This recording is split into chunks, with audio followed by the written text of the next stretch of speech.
Good morning, everybody, and welcome to the Daily Energy Markets podcast. It is 10:30 a.m. UAE time on September 19th, and we've Brent crude oil a little changed this morning. Everything is pretty much stuck at the $67 handle, $67.30 exactly in terms of early Asian trade today. Uh, in some ways holding on to 67 it would appear is the achievement rather than going anywhere else. June Go, senior oil analyst at Sparta Commodities in Singapore. When I was in Singapore last week, June, everybody was puzzled that this supposed expected surplus had not yet done to drive oil prices lower. The opening day at the S&P Global APEC conference, they forecast a $10 decline. It was coming in the fourth quarter. What is Sparta Commodities' view on where oil prices are going? Do you expect a surplus to finally push prices lower? Your thoughts on what's propping it up? For Sparta, first of all, good morning and thanks for having me here again. We've been a little bit contrarian in that views, even in during APEC, when we had our breakfast briefing. Oil glut is obviously in everyone's mind. However, when we looked at the pricing, crude remains in backwardation. There was no other weak points in the market, even though there was supposedly a surplus in the S&D balances. We don't predict the flat price, but we don't think that it will collapse to that $10 per barrel level that some people are thinking about for Q4. Generally, we still see crude demand very strong, and any surplus might be mopped up by China, and you literally will not be seen in the OECD balances. Let's go to, I was going to say the US, but Bill Spindle, independent geopolitics and energy analyst. Bill, I believe you are in Greece today. Did I get my notice right? But nonetheless, in either case, you're hoping you're not in Greece, because if you're carrying around those weak dollars from the United States, are down 10% on the year, and so is oil price down 10%. The idea that, as I said in my opening comments, Bill, that crude is holding at $67, despite the fact that the OPEC Plus group of countries has increased their quotas this year by over 2 million barrels, and yet demand growth forecast is expected at half that.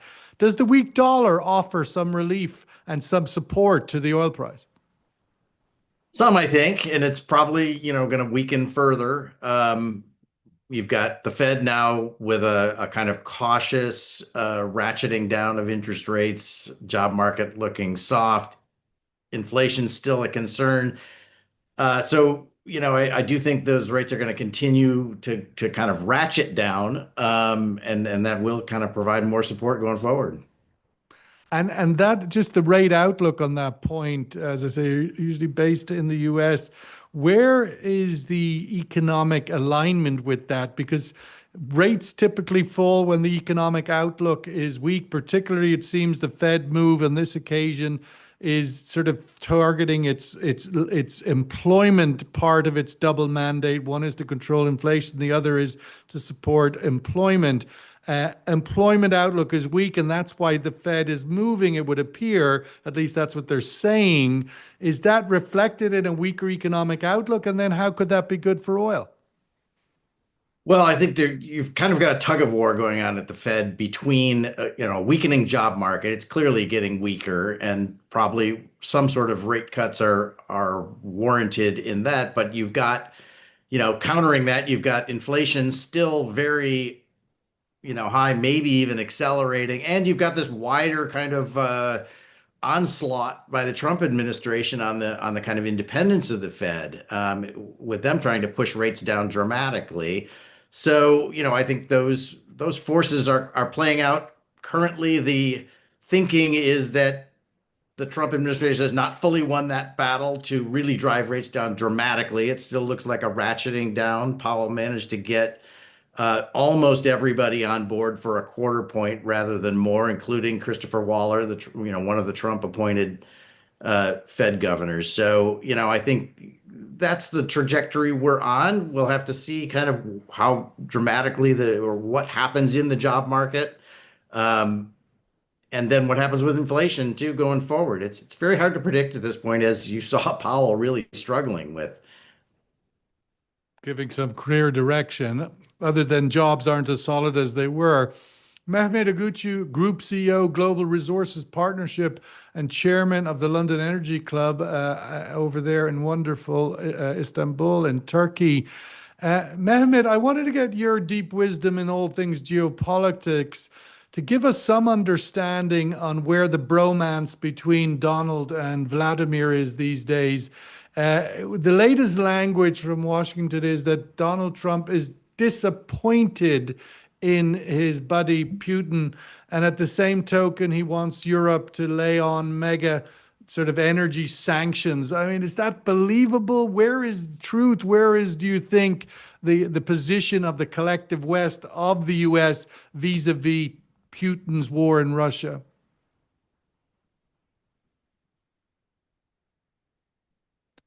Mehmet, I know there might be forces at play in different parts of the world to keep people silent, like Jimmy Kimmel, but this is not, we're not Jimmy Kimmel land here. We are. This is exactly what's happening. We want to hear you. Well, there was a pompous welcome to Trump yesterday and the day before yesterday in London. And the last things that the British seem to have in their closet is the decorative, the performance arts. Excellent performance arts, and what the reality is behind the scenes, of course, needs to be looked at it. The question that you pose is one of them, probably discussed there as well on the table, not the wonderful, delicious dinner they had at Windsor. So I think there is a credibility problem increasingly with Trump. He was going to resolve the Ukrainian war in 48 hours. It didn't happen. He was going to create a Riviera. I think it was actually 24 hours. 24, sorry. Yeah, 24. I wanted to give him some credit, some more time, because it's a protracted problem and longer than he expected. Then Mediterranean Riviera in Gaza, we see what's happening. Then with also, I think, Putin, he had a romance, as you said, as you put it. But after their meeting in Alaska, I think this romance, he realized, is not working. So also what happened— But that's the question, really, isn't it? I mean, where do you believe, this language of I'm disappointed in Vladimir Putin? It's hardly a tear down that wall, Mr. Gorbachev, from previous generations of presidents of the United States. It's still very tepid language, but then at the same time, he's talking tougher on sanctions on oil now and supposedly telling his European allies to clamp down heavy. Maybe he's just saying that because he knows they can't and they won't. I think they won't, because, if you look at US, it's sitting in a comfortable chair in terms of oil supply, gas supply. Whereas in Europe, where Trump is calling for a ban on Russian oil now after gas, and I think there is a heavy dependence on Russia, especially look at Turkey. Turkey is the third largest recipient of Russian oil exports.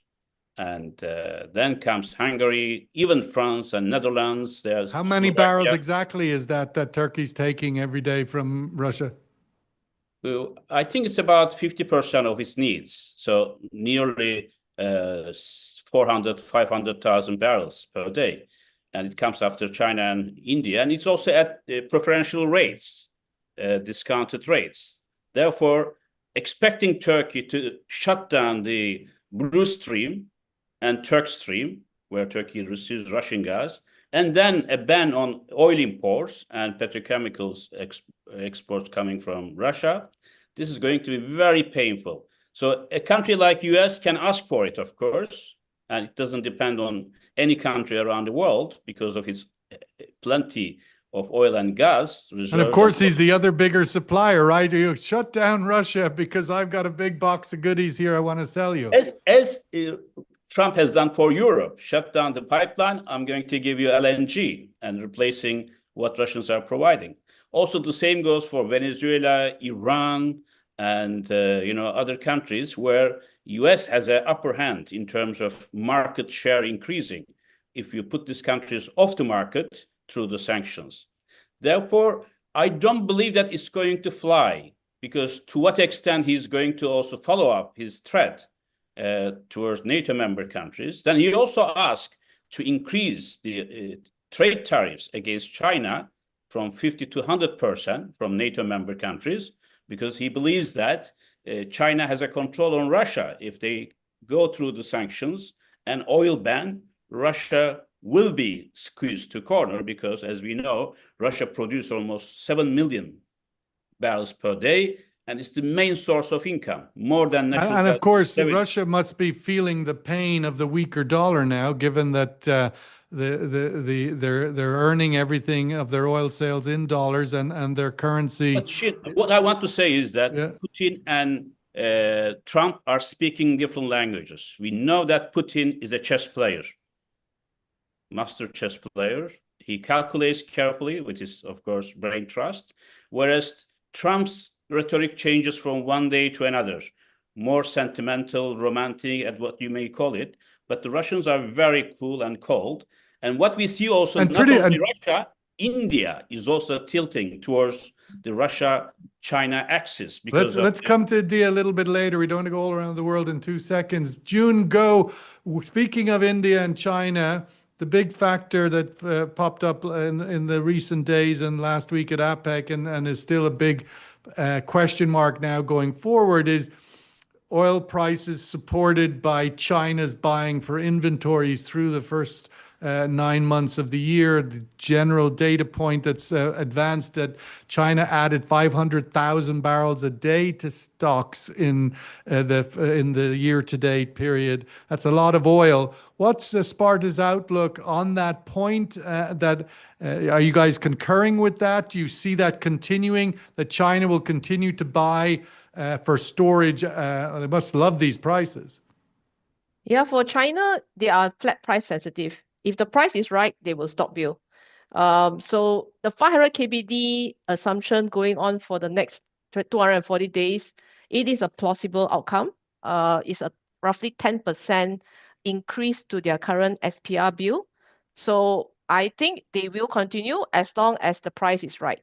If there is any escalation in flat price to 70 plus above, then you might see a slowdown in the buying. So they will be sensitive to the price, essentially, for them to continue stock building. What about capacity? I mean, this is a lot of oil. If you add it all together, obviously it's a few 100 million barrels. Well, not maybe a few hundred, but certainly, 90 days or 9 months times 500,000 a day. Yeah, I mean, 120 it's a lot. million barrels. Yeah, Yes. it's a lot of oil. But it's only 10%. 10% of their expected capacity available in their system. And reports are suggesting they are currently at 60% level. So the incremental 10% is highly possible. So 60% of what? 1.5 billion or? We have it estimated around 1.2 billion. 1.2 billion, which would put it at a roughly, alignment with the OECD sort of standard of 90 days cover of imports that you would want to keep in stock, and maybe a little bit more. So there's a way to go on that, one would think, given the price is right and the energy security appetite is clearly very large. Bill Spindle, of course, probably in the last decades, the Wall Street Journal greatest Asian correspondent, Japan, India, and across the neighborhood. Bill, I've always sort of thought of India a little bit like Canada and Mexico, except geographically separated, but politically a umbilical cord to Washington. Is this a dance, or is this some kind of a divorce?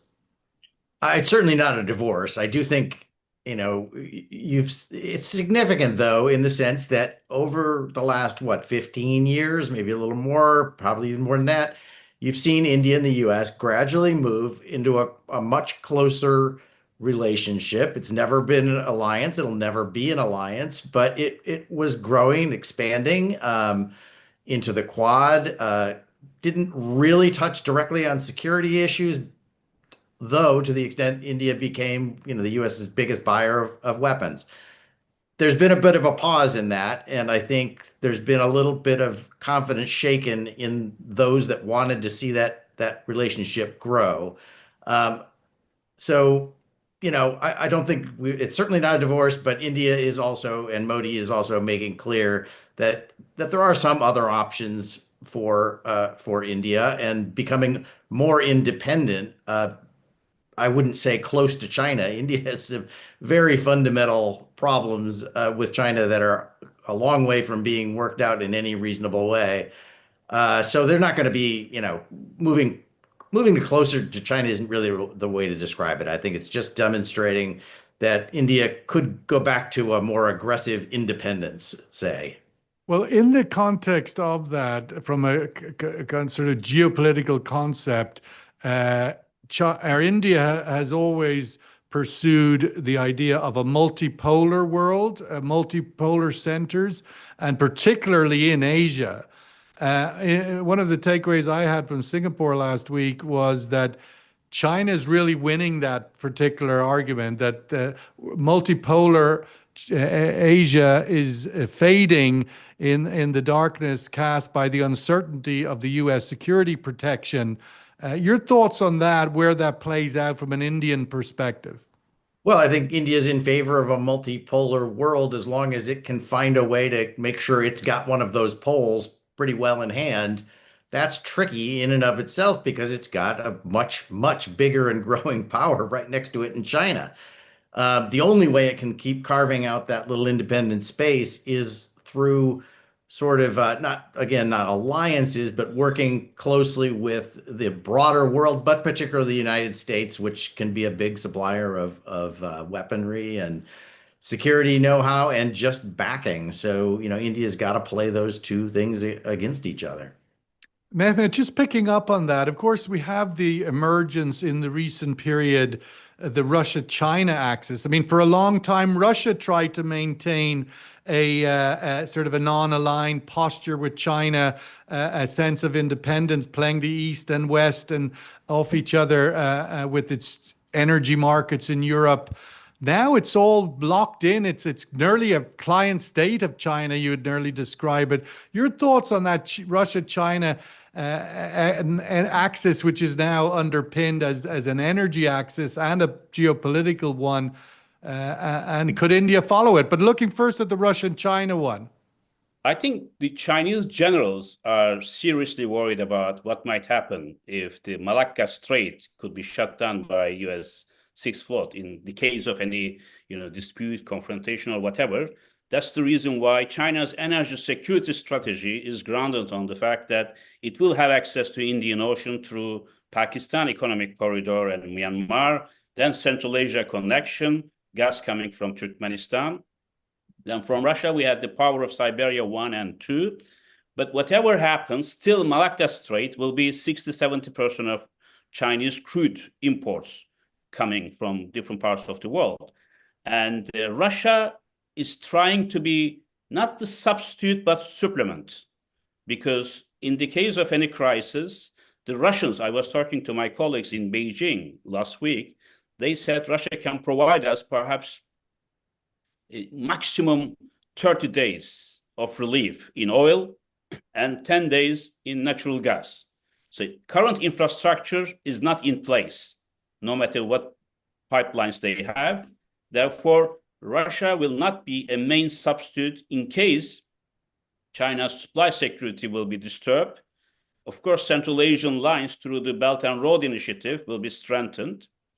And but also for India, as we were discussing it, on that point, that sort of point for India, I mean, the point that Russia now, given its isolation from the West, is now very much dependent on China, and it's really the junior partner there.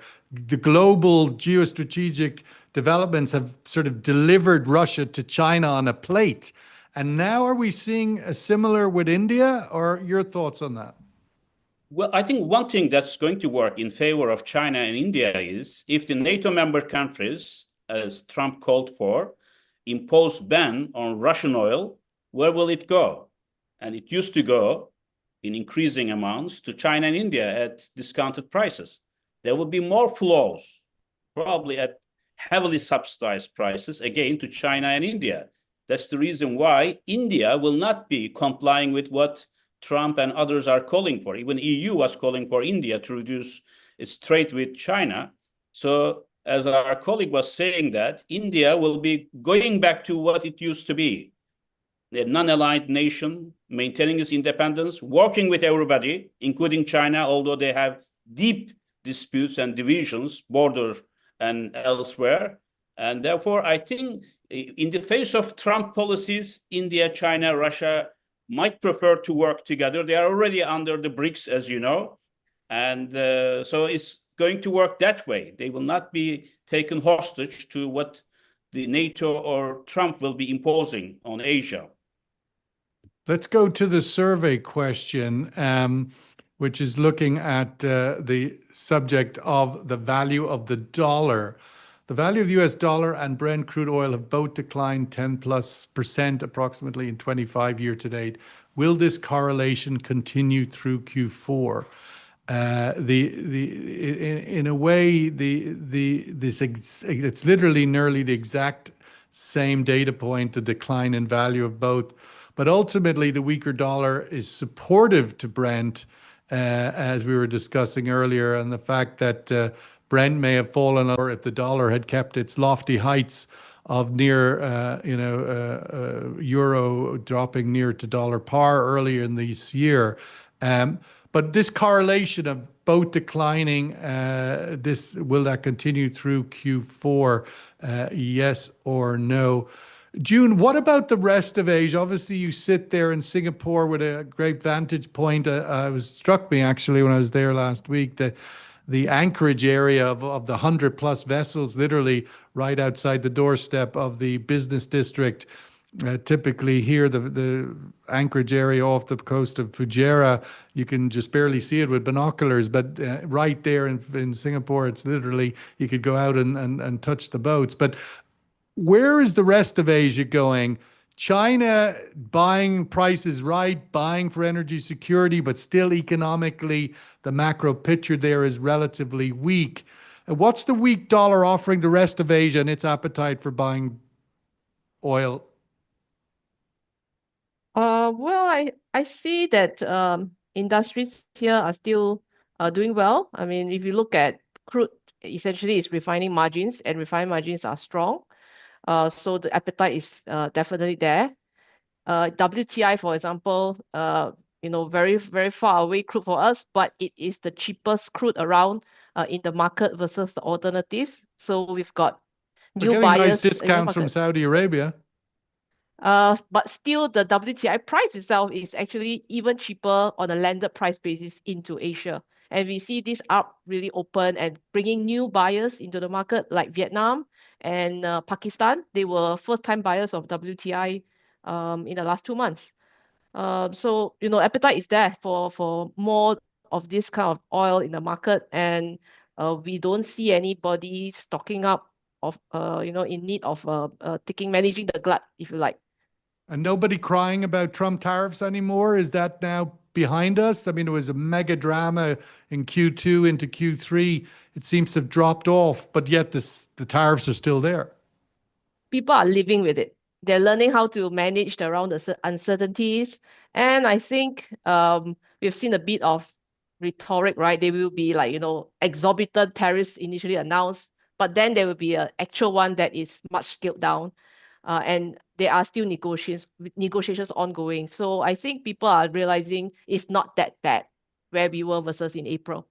Well, if you take a 10% plus decline in the dollar and the tariffs were whatever 10+%, then maybe they're neutralizing each other out from the Asian currency point of view.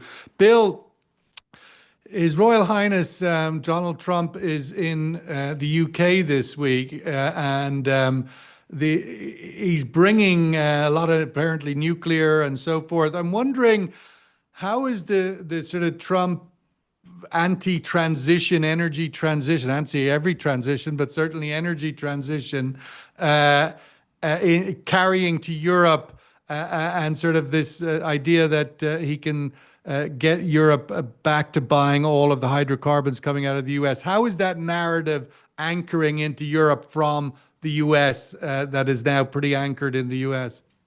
Yeah, I mean, it's very linked to these trade policies. I mean, I think you've seen the administration, the U.S. administration, wanting to use both trade policies. And I think ultimately part of this push to gain more control from the administration over the central bank is also about a lot more than interest rates. It's about using central bank leverage, swap lines, all the things the U.S. central bank does for countries around the world behind the scenes as leverage to try to get more commitments to purchase U.S. LNG, more commitments to roll back or kind of dilute regulation, particularly in sort of energy transition in Europe.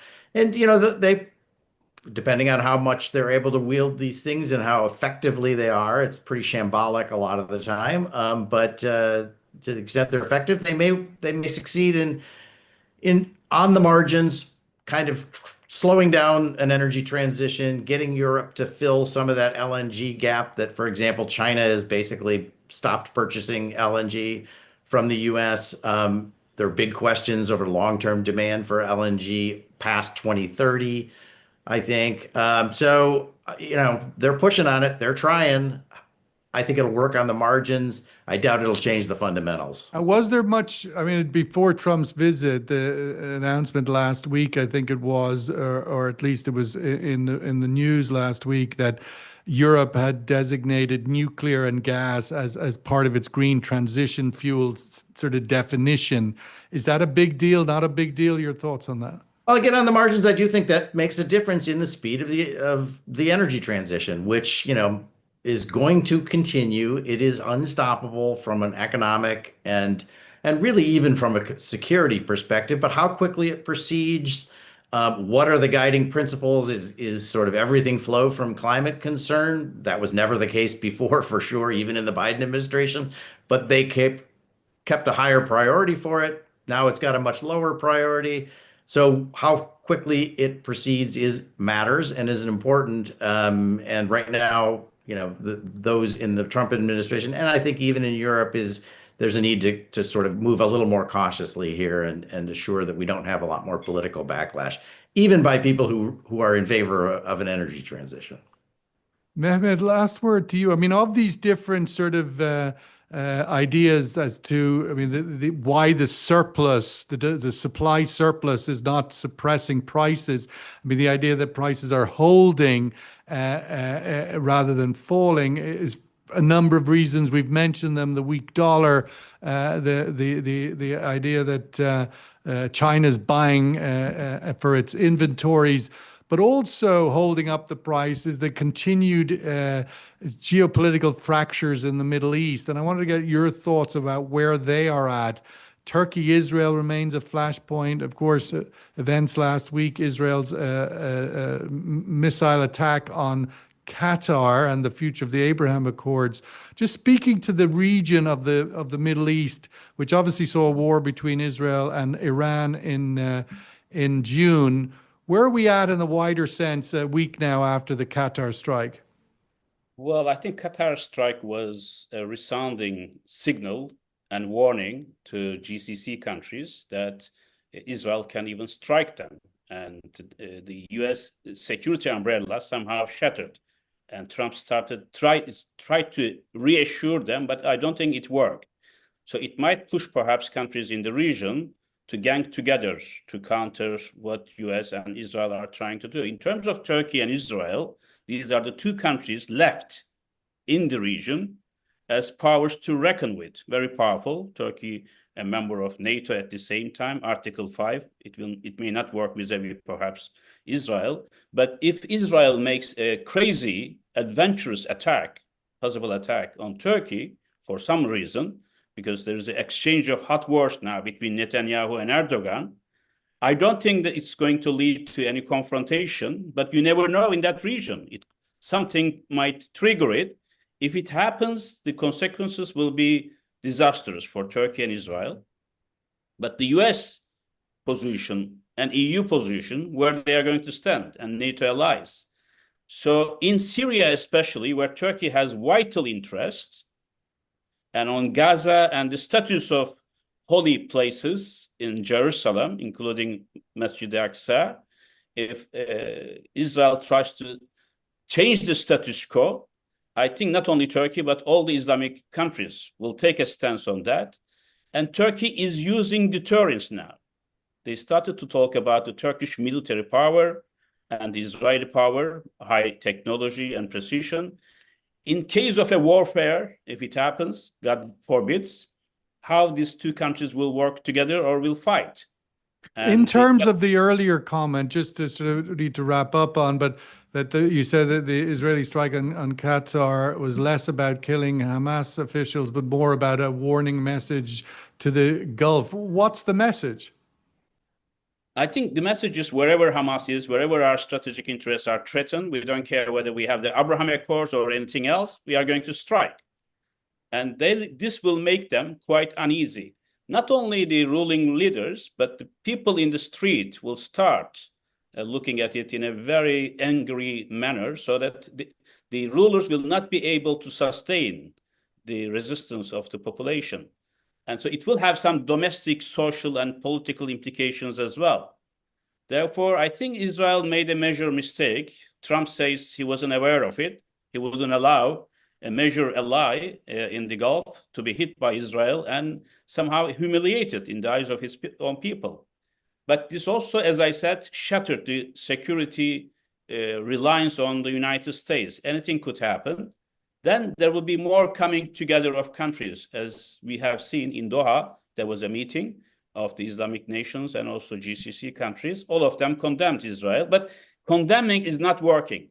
So there is a need for strong deterrence vis-a-vis Israel. Otherwise, it's not going to work. Either US will stop it, that's the only country which has the power over Israel, or the countries will take a strong stand vis-a-vis Israel, so that Israel will see that the price will be heavy if it continues current policy of striking wherever it wants. Yes, yes. And we've seen in recent days, it would appear more timely, but nonetheless, I would imagine it's been in negotiation for some time, and that is the Pakistan-Saudi military cooperation announcement. Of course, that's been in the background for many years in terms of de facto being present on some level, but actually, there's also, Sean, there's also talk of whether the 1973 type of embargo could be applied in order to use the energy leverage, but I don't think it's going to work in today's world. It's a totally different energy world. It is.